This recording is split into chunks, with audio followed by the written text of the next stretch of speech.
On this episode of China Uncensored, how the Chinese regime is using the Czech Republic to infiltrate the rest of Europe.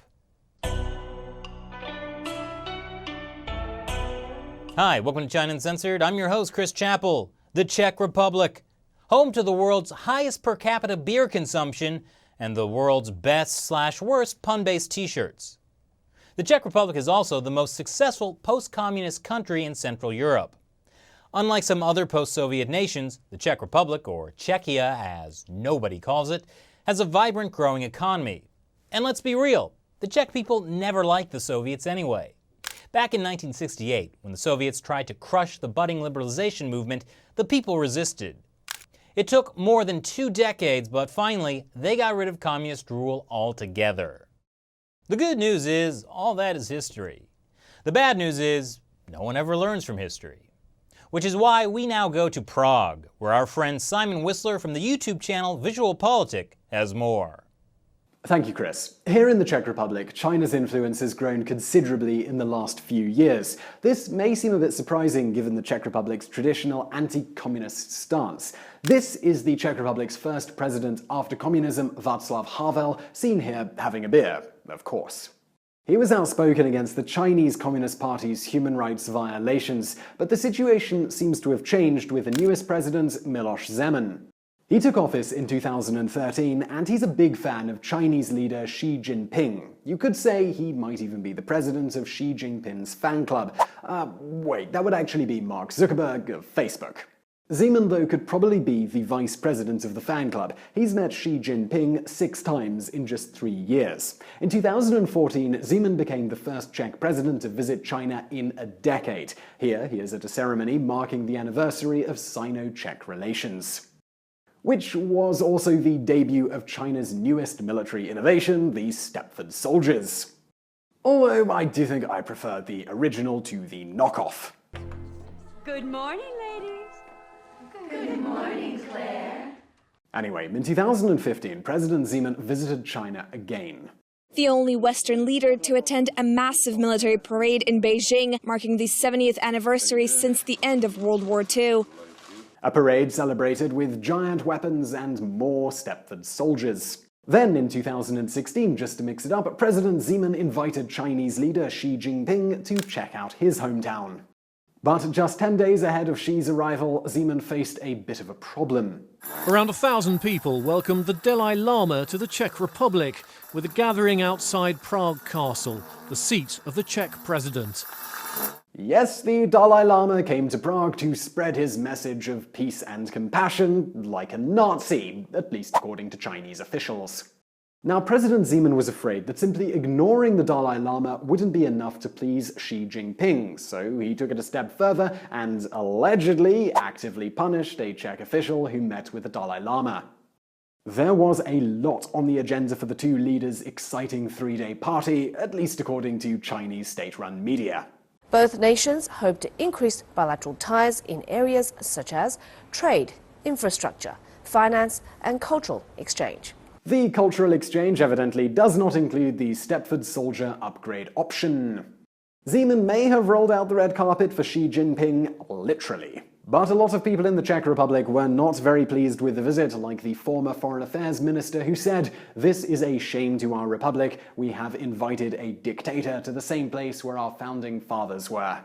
But since the visit, Chinese companies and tourists have been pouring into the Czech Republic. Bank of China has even set up a branch in Prague. And then the Czech Republic announced it would invest more than $200 million with the Industrial and Commercial Bank of China in a special fund for projects in Central and Eastern Europe. So what does the Czech Republic get in return? Well, it signed a bunch of deals with Chinese companies. Zeman said he expected China to invest $4 billion in the Czech Republic. But it's been more than a year, and it seems like most of those companies are not exactly keeping their promises. At least Chinese communist money is saving local football or something. But there's more to this story. Zeman has said that he wants his country to become the entry gate for China into the EU. Chinese airlines now provide direct flights to Prague from 3 Chinese cities, and there's a new 7,000-mile freight train service to Prague that starts in China's Hubei province.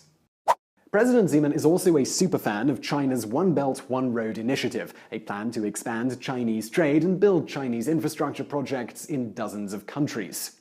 In addition, the Czech Republic is also a figurative entry gate for China into the European Union. Zeman has said that the Czech Republic will fully utilize its influence to help further boost China's relations with the EU and Central and Eastern European countries. The Chinese Communist Party has wanted to infiltrate the European Union for a long time, and now's its chance. You see, as a whole, the EU is strong enough to stand up to China as a trading bloc, like when they rejected signing the One Belt, One Road statement.